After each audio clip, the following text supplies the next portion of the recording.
محترم ناظرین، السلام علیکم ورحمۃ اللہ وبرکاتہ۔ عید سر پر تھی، بچوں کے کپڑے بھی کافی پرانے ہو چکے تھے۔ بیوی روز امید کے ساتھ میرے چہرے کی طرف دیکھتی تھی اور میں شرمندہ ہو جاتا تھا۔ ایک روز رکشے میں نوجوان شخص بیٹھا، اس کے ہاتھ میں بریف کیس تھا۔ میں اسے ریلوے اسٹیشن چھوڑ کر جیسے ہی واپس لوٹا، رکشے میں بیگ دیکھ کر چونک اٹھا۔ بیگ پیسوں سے بھرا ہوا تھا۔ ایک پل کے لیے خیال آیا کہ سارے پیسے لے کر بھاگ جاتا ہوں، لیکن اگلے ہی لمحے کانوں میں اذان کی آواز گونجی۔ میرے ہاتھ لرز رہے تھے اور میں واپس ٹرین کی طرف بھاگا، لیکن یہ دیکھ کر میرے پیروں کے نیچے سے زمین نکل گئی کہ میرا نام فاروق ہے اور میری عمر 40 سال کے قریب ہے۔ میں ایک رکشہ ڈرائیور ہوں۔ رمضان المبارک کے آخری عشرے میں بڑھتی ہوئی مہنگائی کا جن بے قابو ہوتا چلا جا رہا تھا، اور مجھ جیسے بے شمار سفید پوش اور غریب لوگ اپنے بچوں کے لیے عید کے موقع پر کچھ بھی نہیں لے پا رہے تھے۔ سارا دن سٹینڈ پہ کھڑے ہو کر سواریوں کے لیے چیختا رہتا تھا، اور رات کو فقط اتنے ہی پیسے لے کر گھر جا پاتا تھا کہ جن میں مشکل کے ساتھ دال روٹی چل رہی تھی۔ رات کے 2 بج رہے تھے جس وقت میں چپکے سے گھر میں داخل ہوا تھا۔ مجھے یقین تھا کہ بچے سو رہے ہوں گے۔ رکشے کو گلی میں داخل ہونے سے پہلے ہی میں دور کھڑا کر کے آ جاتا تھا تاکہ دروازے پر شور محسوس کر کے بچے جاگ نہ جائیں۔ شام کے وقت سڑک پر روزہ افطار کروانے والوں کو میں دل سے دعا دیتا تھا۔ میں نے گہری سانس لے کر دروازے پر دستک دی۔ دستک اتنی آہستہ تھی کہ بامشکل سنائی دی، پھر بھی میں نے فوراً اپنی بیوی کے قدموں کی آہٹ محسوس کی تھی۔ میں خاموشی سے اندر داخل ہوا تھا۔ ہاتھ دھو کر پلنگ پر جا بیٹھا تو بیوی نے دال اور ٹھنڈی روٹی لا کر سامنے رکھ دی۔ میں نے گھڑی پر وقت دیکھا تو 2:30 بج رہے تھے۔ کیا تھا، اور وہ ٹھنڈی سانس لے کر اٹھی اور سحری میں ایک چائے کا کپ بھی بنا کر لائی تھی۔ یہی میرا رات کا کھانا اور یہی میری سحری تھی۔ روز میں ہمیشہ سڑکوں پر کرتا تھا۔ کسی روز تو افطاری مل جاتی تھی، کسی روز پانی کی ایک بوتل سے کام چل جاتا تھا، کبھی چند کھجوریں لے لیتا تھا۔ بڑھتی ہوئی مہنگائی نے ہر ایک کی کمر توڑ کر رکھ ڈالی تھی۔ بچوں کو تو عید کا شوق ہوتا ہے نا، سو بے خبر اپنی دھن میں اپنے غریب باپ کو اپنی اپنی فرمائشیں بتاتے تھے، اور یہ سمجھتے تھے کہ ان کا بابا جب رات کو لوٹے گا تو نئے کپڑے اور جوتے ضرور لائے گا۔ ان کی ماں ہر روز انہیں نت نئے بہانے کر کے ٹال دیا کرتی تھی۔ رمضان المبارک کا آخری عشرہ چل رہا تھا، بازاروں میں رش بھی خوب تھا۔ کئی بار میں کسی ایسے ٹھیلے کی تلاش کرتا تھا جہاں سے مجھے کچھ کم داموں، کم سے کم اپنی چھوٹی گڑیا کے لیے تو عید کا لباس مل ہی جائے، لیکن ریٹ سن کر تو میں بس بے بس سا ہو جاتا تھا۔ یہی وجہ تھی کہ اب میں گھر بھی نہیں آتا تھا۔ صبح بچوں کے اٹھ کر سحری کرنے سے پہلے ہی میں چلا جاتا تھا۔ کبھی سبزی منڈی کے سامنے کھڑا ہو کر سواریوں کا انتظار کرتا، اور شام اور رات کو بازاروں میں چھوٹی موٹی سواریاں ڈھونڈتا پھرتا تھا۔ جیسے جیسے عید کے دن نزدیک آ رہے تھے، میری بے چینی بڑھتی چلی جا رہی تھی۔ مجھے اپنی بیوی کی خاموش نگاہوں میں چھپا ہوا سوال از خود پریشان کر رہا تھا۔ میں نے جیب سے پیسے نکال کر بیوی کے ہاتھ پر رکھے۔ اس نے خاموشی سے مجھ پر نگاہ ڈالی تو میں نے سر جھکا کر کہا، بانو، آج بھی بس اتنی ہی دہاڑی لگی ہے۔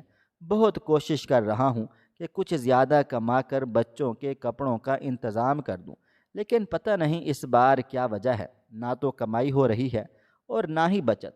اس نے گہری سانس لے کر میرے ہاتھ پر ہاتھ رکھ کر کہا، آپ فکر نہ کریں، اگر اللہ تعالیٰ نے چاہا تو بچوں کی بھی عید ہو جائے گی، لیکن اس طرح جاگ جاگ کر تو آپ کی صحت خراب ہو رہی ہے، اوپر سے روزہ، گرمی اور معلوم نہیں کیسے کیسے مسئلوں سے گزرتے ہیں۔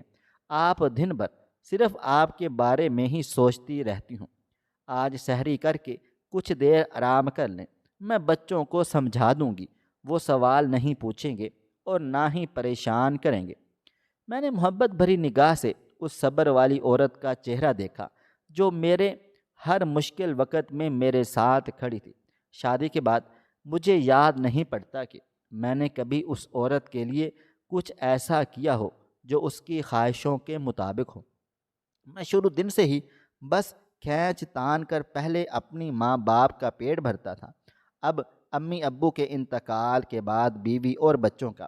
کبھی کبھی تو اتنا غصہ محسوس ہوتا تھا کہ شاید اس ساری دنیا میں میرے سے ناکام انسان کوئی اور ہے ہی نہیں۔ تم میری فکر مت کیا کرو بانو، اور بچے تو معصوم ہیں، انہیں ڈرا دھمکا کر اگر سمجھا بھی دو گی تو ان کے دلوں پر کتنا برا اثر پڑے گا کہ ہمارا باپ ہمارے لیے کپڑے نہیں خرید سکتا، اس لیے ہماری ماں ہمیں ڈانٹ ڈپٹ رہی ہے۔ اور سیانے کہتے ہیں کہ گاہک اور موت کا کوئی بھروسہ نہیں ہوتا، اس لیے میں سیری کرتے ہی سواری کی تلاش میں نکل جاتا ہوں۔ اور میری نیند کی فکر مت کیا کر، میں کسی سائے دار جگہ میں رکشہ لگا کر دن میں تھوڑی تھوڑی دیر سو بھی لیتا ہوں، اور ظہر کی نماز پڑھ کے کچھ دیر ٹھنڈی مسجد میں بھی لیٹ جاتا ہوں۔ تھکن کی وجہ سے اس وقت مجھے بھی نیند کی شدید طلب محسوس ہو رہی تھی۔ میں اپنی بیوی کا دل رکھنے کے لیے اٹھ کر اندر کمرے میں جا لیٹا۔ میں نے اپنی بیوی سے کہا تھا کہ وہ سحری پکا کر بچوں کو اٹھانے سے پہلے مجھے جگا دے۔ بستر پر لیٹتے ہی میں نیند کی وادیوں میں اتر گیا تھا، اور جب میری آنکھ کھلی تو صبح کے 8 بج رہے تھے۔ میں ہڑبڑا کر اٹھ بیٹھا۔ پورے گھر میں سناٹا تھا، شاید بچے سکول جا چکے تھے۔ میری بیوی بانو گھر کا کام کاج ختم کر کے اب سلائی مشین لے کر بیٹھی ہوئی تھی۔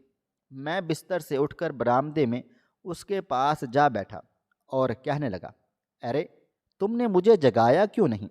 تم سے تو کہا تھا کہ بچوں نے سوال پوچھ پوچھ کر تمہیں تنگ کیا ہوگا۔ اس نے مسکرا کر میری طرف دیکھا اور کہا کہ آپ اتنے روز کے بعد تو سوئے ہیں گھر پر، اس لیے نہیں جگایا۔ بچوں نے کوئی سوال نہیں کیا، وہ بھی بڑے ہو رہے ہیں، سمجھدار ہو گئے ہیں، اور پھر ہمارے بچے سمجھدار نہیں ہوں گے تو بھلا کیا ہوں گے؟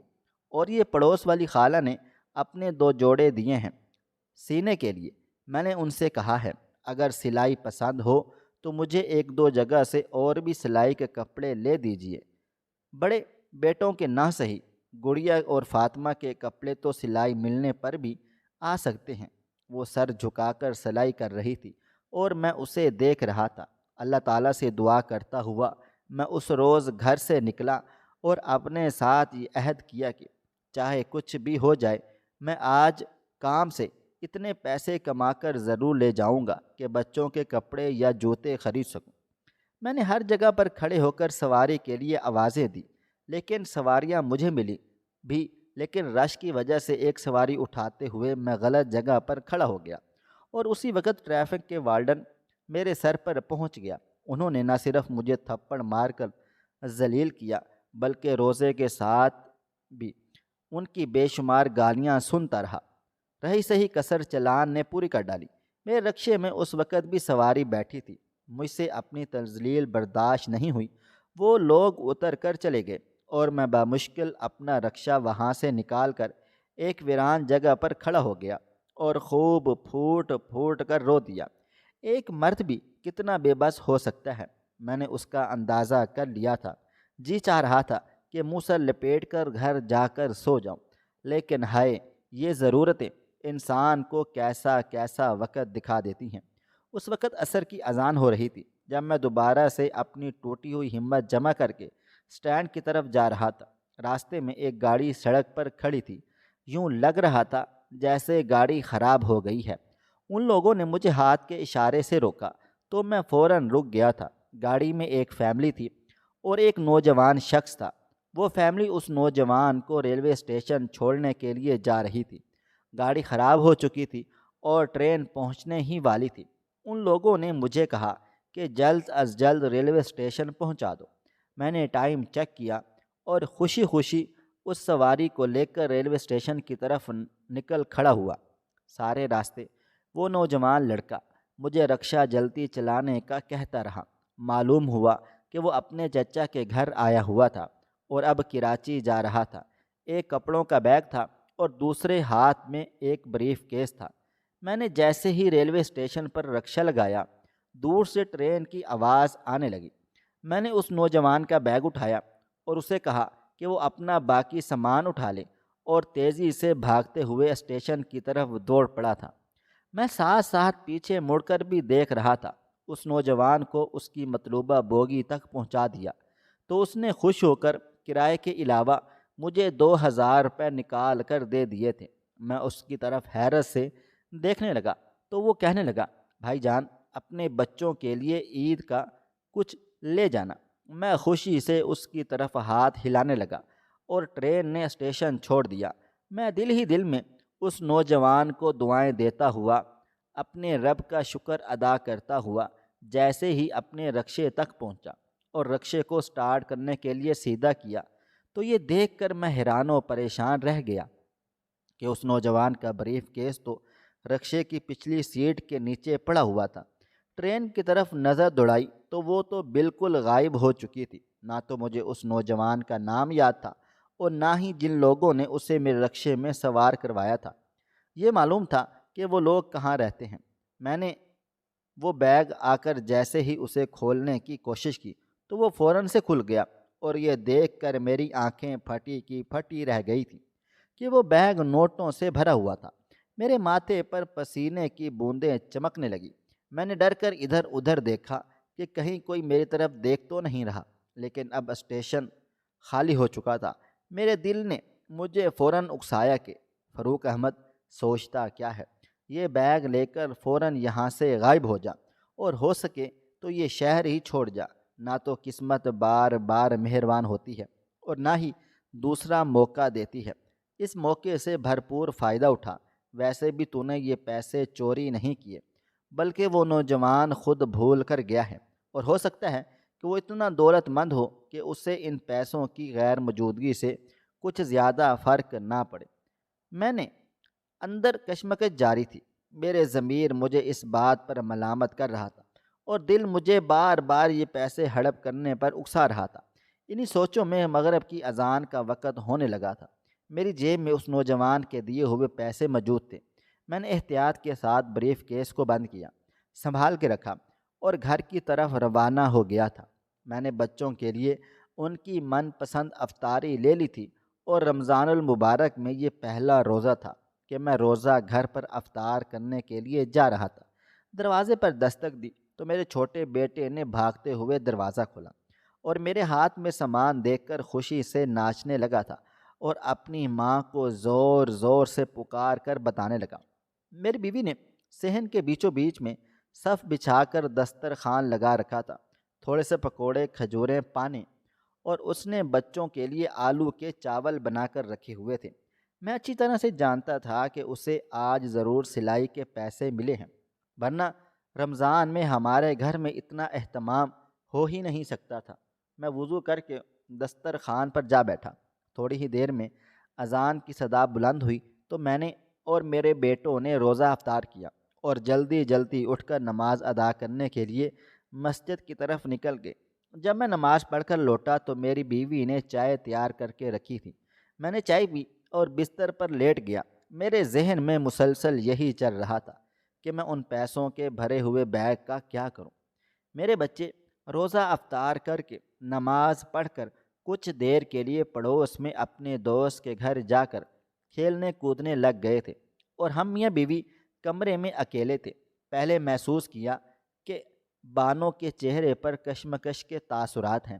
جب بھی اسے کوئی بات کرنی ہوتی اور وہ میری اجازت چاہتی تھی تو اس کے چہرے پر یہ تاثرات نمایاں ہو جاتے تھے۔ میں نے پیار سے اس کا ہاتھ پکڑ کر اپنے پاس بٹھایا اور اس سے پوچھنے لگا کہ بانو کیا بات ہے، تم کیوں پریشان ہو، کچھ کہنا چاہتی ہو؟ یہ سن کر اس نے گہری سانس لی اور پھر بریف کیس کی طرف ہاتھ کر کے کہنے لگی، فاروق یہ بیگ کس کا ہے؟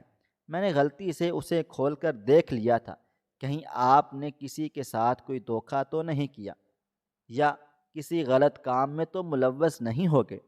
میں نے غور سے اپنی بیوی کی طرف دیکھا تو اس کی بڑی بڑی حسین آنکھیں آنسوؤں سے بھری ہوئی تھیں اور وہ اتنی ہی نرم دل تھی کہ بچوں کی طرح کسی بھی چھوٹی سی بات پر رو پڑتی تھی۔ میں نے اس کا ہاتھ پکڑ کر اسے تسلی دلاتے ہوئے کہا، بانو مجھ پر بھروسہ رکھو، نہ تو میں نے کوئی غلط کام کاج کیا ہے اور نہ ہی کسی کو دھوکہ دیا ہے۔ ہاں لیکن اب اپنے ضمیر اور دل کی عدالت کے سامنے کھڑا ہو کر اس بات کا فیصلہ نہیں کر پا رہا کہ مجھے کرنا کیا چاہیے۔ بانو منتظر نظروں سے میری طرف دیکھ رہی تھی۔ میں نے اسے ساری بات بتا دی تو بانو فوراً کہنے لگی، یہ بیگ آپ کے پاس اس نوجوان کی امانت ہے۔ وہ گھر پہنچتے ہی یا تو واپس آنے کی کوشش کرے گا اور یا پھر یہاں موجود اس کے رشتہ دار آپ کو ڈھونڈنے کی کوشش کریں گے۔ اس لیے اس میں سے ایک بھی روپیہ خرچ کرنے کی ضرورت نہیں ہے۔ ہم لوگوں نے یہ امانت اس نوجوان کو واپس کرنی ہے۔ ہم لوگ غریب ضرور ہیں لیکن نہ تو بغیرت ہیں اور نہ ہی کسی کا حق کھانے والے ہیں۔ معلوم نہیں اس نوجوان نے یہ رقم کیسے حاصل کی ہوگی۔ آپ بس کسی سے اس کا فی الحال ذکر مت کریں اور اسٹینڈ پہ اگر کوئی آ کر آپ کو ڈھونڈنا چاہے تو اپنی تسلی کر کے ہی اسے بیگ میں موجود پیسوں کے بارے میں بتانا، اور اگر وہ نوجوان خود ہی پہنچ گیا تو یہ سب سے بہترین بات ہو جائے گی۔ بانوں کے لہجے میں موجود سچائی کو محسوس کر کے میرے دل کو جیسے قرار سا مل گیا تھا، اور میں نے بھی بانوں کی اس بات سے مکمل اتفاق کر لیا تھا کہ مجھے یہ پیسے واپس کرنے ہی ہوں گے۔ میں نے وہ بیگ امانت کے کر کے اپنی بیوی کے پاس رکھوا ڈالا۔ رات کو میری بیوی نے ضد کی کہ آج آپ کام پر نہ جائیں بلکہ گھر پر آرام کریں، صبح سحری کر کے سواری ڈھونڈنے کے لیے نکل جانا۔ میں نے اس کی بات مان کر کام سے چھٹی کر لی۔ اگلی صبح میں سبزی منڈی پر سواریاں چھوڑتے ہوئے جیسے ہی اسٹینڈ پر واپس پہنچا، یہاں پر کچھ لوگ موجود تھے جو سارے رکشے والوں کو پکڑ پکڑ کر بہت بری طرح سے کسی کو ویڈیو کال پر دکھا رہے تھے۔ رکشے والے اس بدتمیزی پر گھبرائے ہوئے تھے کیونکہ جو لوگ ایسا کر رہے تھے وہ تعداد میں بھی بہت زیادہ تھے اور ان کے کپڑوں سے اندازہ ہو رہا تھا کہ وہ اچھی حیثیت کے مالک ہیں۔ جیسے ہی میں وہاں پر پہنچا ان میں سے ایک شخص میری طرف بڑھا۔ میری نظر جیسے ہی ویڈیو کال میں موجود شخص پر پڑی تو میں نے خوشی سے اس کی طرف ہاتھ ہلا کر کہا، بھائی جان، آپ کا بیگ میرے پاس موجود ہے۔ مجھے دیکھتے ہی اس شخص کے چہرے پر بھی رونق آ گئی تھی۔ جو لوگ رکشہ ڈرائیور کو ڈھونڈنے کے لیے آئے ہوئے تھے ان کے تیور کافی جارحانہ تھے، لیکن جب کل آنے والے نوجوان نے میری طرف دیکھ کر اچھے الفاظ سے مجھ سے بات چیت کی تو ان لوگوں کا بھی رویہ مجھ سے تبدیل ہو گیا تھا۔ اس شخص کا نام علی تھا۔ اس نے اپنے کزن اور بہنوئی سے کہا کہ آپ لوگ فاروق بھائی کے ساتھ جا کر وہ بیگ لے آئیں اور آپ میں سے کوئی مجھ کو وہ ساری رقم میرے بینک اکاؤنٹ میں بھجوا دیں۔ یہ سن کر میں فوراً انہیں اپنے گھر لے کر جانے کے لیے تیار ہو گیا تھا۔ وہ لوگ اپنی دو گاڑیوں میں پہنچے تھے۔ علی نے مجھے بہت ساری دعائیں دی اور میں نے اس کا شکریہ ادا کیا تھا۔ تھوڑی ہی دیر میں ان میں سے دو لوگ میرے رکشے میں بیٹھ کر میرے گھر کو پہنچے۔ میں نے بیگ نکلوا کر پہلے علی سے کال پر بات کی اور وہ بیگ باحفاظت ان لوگوں کے حوالے کر دیا تھا۔ گلی محلے کے لوگ بھی اس ماجرے کو دیکھ کر حیران و پریشان ہو رہے تھے۔ جب انہی میں سے ایک شخص نے میری تعریف کرتے ہوئے بتایا کہ مجھے پیسوں سے بھرا ہوا بیگ ملا جو میں نے حفاظت کے ساتھ گھر پر رکھوا دیا اور اب مالکوں کے حوالے کر رہا ہوں، میرے محلے والے بھی یہ بات سن کر بڑے خوش ہو گئے تھے۔ وہ لوگ تو خوشی خوشی چلے گئے لیکن میرے اندر ایک عجیب سی اداسی پیدا ہو گئی تھی۔ میں نے دیر تک رکشہ چلایا اور پھر گھر پہنچ کر سحری کی۔ 27 روزے ہو چکے۔ میں نے اور میری بیوی نے مل کر 6,000 روپے جمع کر لیے تھے۔ بچے بڑے خوش تھے کہ انہیں عید پر کپڑے لے کر دیں گے، اور جب کہ میری بیوی اور میں پریشان حال تھے کہ کہیں بازار جا کر ہمارا یہ ارمان ہی نہ رہ جائے۔ میں نے اپنی بیوی بچوں کو اپنے رکشے میں بٹھایا اور ان کو لے کر ایک چھوٹے سے بازار پہنچ گیا تھا۔ میری بیوی بڑی سمجھداری سے اپنے بچوں کو لے کر چل رہی تھی۔ اس نے بیٹیوں کے لیے سادہ کپڑا اور ہلکی سی بیلیں لے لیں، لڑکوں کے لیے کم قیمت کے سلے سلائے ملبوسات لے لیے، اور اتنے میں ہی پیسے ختم ہو گئے تھے۔ میرے بچے بڑی امید کے ساتھ جوتوں کے سٹال کی طرف دیکھ رہے تھے۔ بیٹا خوشی خوشی گھڑی کے سٹال کی طرف بھاگا چلا جا رہا تھا، لیکن ان کی ماں نے انہیں پیار سے جھک کر کچھ کہا اور وہ لوگ ایک دوسرے کی طرف دیکھتے ہوئے ایک جگہ پر آ کر کھڑے ہو گئے تھے۔ پھر میری بیوی مجھ سے کہنے لگیں، چلیں فروغ، بچوں کے کپڑے تو مل گئے ہیں، اب ہم گھر کو واپس چلتے ہیں۔ بیوی کی خالی کلائیاں بڑا دکھ دے رہی تھیں۔ لوگ چوڑیاں، مہندی، جھمکے اور نہ جانے کیا کیا خرید رہے تھے، اور وہ اپنی سفید چادر کو اوڑھے ہوئے ہر چیز سے نظریں چرا کر گزر رہی تھی۔ واپسی میں بچوں کو میں نے ایک جگہ پر رک کر گول گپے کھلائے تو بچے خوشی سے جھوم گئے تھے، اور میں اور میری بیوی انہیں اس طرح دیکھ کر خوش ہو گئے، اور دل ہی دل میں خدا سے دعا کرنے لگے کہ یا اللہ، ہمارا یہ خوبصورت گھرانہ ایسے ہی قائم و دائم رکھے۔ اگلے دو روز میری بیوی نے بچوں کے کپڑے سی کر تیار کر ڈالے، جو بڑے خوبصورت لگ رہے تھے۔ میرا ایک پرانا جوڑا کلف لگا کر اس نے استری کر دیا تھا، اور اپنا بھی ایک جوڑا استری کر کے لٹکا دیا تھا۔ عید کی صبح میری بیوی نے بچوں کو تیار کیا۔ میں اپنے بچوں کو لے کر عید کی نماز پڑھنے کے لیے چلا گیا۔ جب واپس لوٹا تو بیوی نے دودھ کی سوئیاں تیار کر کے رکھی ہوئی تھیں۔ میں نے بیوی بچوں سے مل کر انہیں اپنی حیثیت کے مطابق عیدی دی۔ بچے بہت خوش تھے۔ میری بیوی دوپہر کا کھانا بنانے کی تیاری کرنے لگی۔ میں نے یہ کہہ کر باہر نکلا کہ چند سواریاں چھوڑ کر آ جاؤں گا، اور پھر دوپہر کا کھانا کھانے کے بعد ہم لوگ قریبی پارک میں چلیں گے جھولے کھانے۔ میں نے چند سواریوں کو اٹھا کر چھوڑا اور دوپہر کو اپنے گھر کی طرف واپس چل پڑا۔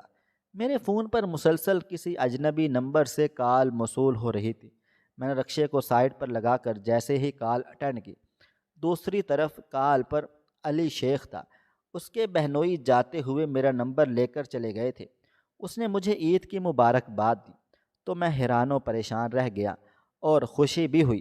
اس نے مجھے یہ کہا کہ وہ رات کو میرے گھر آنا چاہتا ہے۔ مجھے تھوڑی سی شرمندگی ہوئی کہ عید کے روز وہ میرے گھر آیا تو میری حالت دیکھ کر میرے بارے میں کیا سے کیا سوچے گا، لیکن پھر میں نے اسے خوش دلی سے گھر آنے کا کہہ دیا۔ میرے بچے اور بیوی تیار تھے۔ میں کھانا کھا کر انہیں لے کر قریبی پارک پہنچا۔ بہت ٹھنڈی ہوا چل رہی تھی، موسم بھی اچھا تھا۔ بچے اپنے ہم عمر بچوں کے ساتھ مل کر کھیل کود رہے تھے۔ میری بیوی اور میں اپنے بچوں کو خوش ہوتا ہوا دیکھ رہے تھے۔ میری بیوی اس وقت لال رنگ کے پرانے سے جوڑے میں بھی بہت پیاری لگ رہی تھی۔ شاید یہ بات سچ ہے کہ محبت کی کشش انسان کو خوبصورت بنا دیتی ہے۔ میں نے اپنے بچوں کو آئس کریم لے کر دی تو بیوی مجھے منع کرنے لگی۔ میں ہنس پڑا تھا اور اپنی بیوی کو بھی آئس کریم دلا ڈالی تھی، کیونکہ مجھے اچھی طرح سے یاد تھا کہ جب نئی نئی شادی ہوئی تھی تو وہ بچوں کی طرح مجھ سے فرمائشیں کر کر کے آئس کریم منگوایا کرتی تھی، اور میں اماں سے ڈر کر سبھی لا دیتا اور کبھی انکار کر دیتا۔ پھر جب اماں کو معلوم ہوا تو میرے ساتھ ناراض ہو گئی اور کہنے لگی کہ بیٹا، تم دونوں کو کیا میں اتنی بری لگتی ہوں؟ میں بھی جانتی ہوں کہ وہ نئی بچی ہے اور نئے ماحول سے آئی ہے، جو فرمائش بھی تم اس کی پوری کر سکو، مجھے اس پر کوئی اعتراض نہیں ہوگا۔ اماں کی شروع میں کی گئی یہ نرمی بانو کے دل میں ان کی ایسی محبت پیدا کر گئی کہ بانو نے اپنی ساس کو ہمیشہ اپنی ماں بنا کر ہمیشہ ان کی خدمت کی تھی، اور اب بھی امی جان کو یاد کر کے وہ رو پڑتی تھی۔ مغرب سے تھوڑی دیر پہلے ہم گھر پہنچے۔ میں نماز پڑھنے کے لیے مسجد چلا گیا۔ میری بیوی نے کھانے کی تیاری کی۔ کھانا کھا کر ابھی ہم فارغ ہوئے تھے کہ دروازے پر دستک ہوئی۔ میرا خیال تھا کہ علی شیخ اندر نہیں آئے گا اور میں اسے مل کر ہی باہر سے ہی کہیں لے جا کر بٹھا ڈالوں گا تاکہ اسے چائے وغیرہ پلا سکوں، لیکن جیسے ہی میں نے دروازہ کھولا تو یہ دیکھ کر میں حیران و پریشان رہ گیا کہ علی کے ساتھ اس کی بہن اور بچے بھی موجود تھے۔ ان لوگوں نے بڑی محبت کے ساتھ مجھے سلام کیا، اور میں بھی ان کو جواب دیتے ہوئے ایک سائڈ پر ہٹ گیا تھا۔ میں نے اپنی بیوی کو پکار کر کہا کہ وہ باجی کو اندر لے جائے۔ علی مجھ سے بہت اچھی طرح سے عید ملا اور پھر جلدی سے جا کر گاڑی سے سامان نکال کر لے آیا، تو میں حیران و پریشان رہ گیا کیونکہ وہ ساری ہی چیزیں بہت مہنگی تھیں۔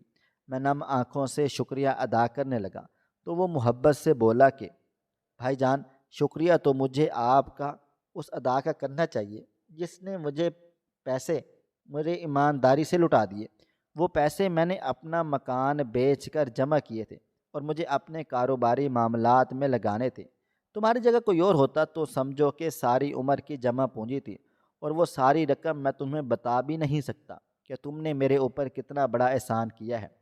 علی شیخ بچوں کے ساتھ بیٹھ گیا اور اس کی بہن میری بیوی کے ساتھ بیٹھی تھی۔ میں جلدی سے بازار چلا گیا اور چائے اور دوسرا سامان لے کر آ گیا۔ وہ لوگ کافی دیر تک بیٹھے رہے، نہایت سلجھے ہوئے خاندان کے لوگ تھے، ورنہ آج کل کوئی غریبوں کو کہاں پہ منہ لگاتا ہے۔ جاتے وقت اس کی بیوی بچوں کو عیدی دے گئی اور بانوں سے اصرار کرنے لگی کہ وہ ان کے گھر ضرور آئے۔ تحفے تحائف میں بچوں کے لیے کپڑے تھے، جوتے تھے اور کھانے پینے کا سامان اور کھلونے تھے۔ میری بیوی ان لوگوں سے مل کر بڑی خوش ہو گئی تھی۔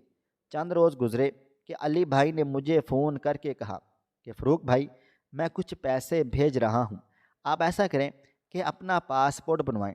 دبئی میں میرے ایک جاننے والے کو اپنے بچوں کے لیے ڈرائیور کی اشد ضرورت ہے، باقی کاروائی میں خود پوری کروا لوں گا، اور آپ کسی پرائیویٹ ادارے سے اپنا ڈرائیونگ کا ٹیسٹ بھی پاس کر لیں۔ وہ مجھے اور بھی تفصیلات بتا رہا تھا اور میں حیران و پریشان کھڑا تھا۔ میں نے اسے جھجکتے ہوئے کہا کہ علی بھائی، میں اپنی بیوی سے مشورہ کر کے آپ کو بتاتا ہوں، معلوم نہیں کہ وہ مجھے اتنی دور جانے بھی دے گی یا نہیں۔ میری بات سن کر علی ہنسنے لگا اور کہنے لگا، جی جی بھائی جان، آپ بھابھی سے ضرور بات چیت کر کے مجھے بتا دیں، کوئی مسئلہ نہیں ہے۔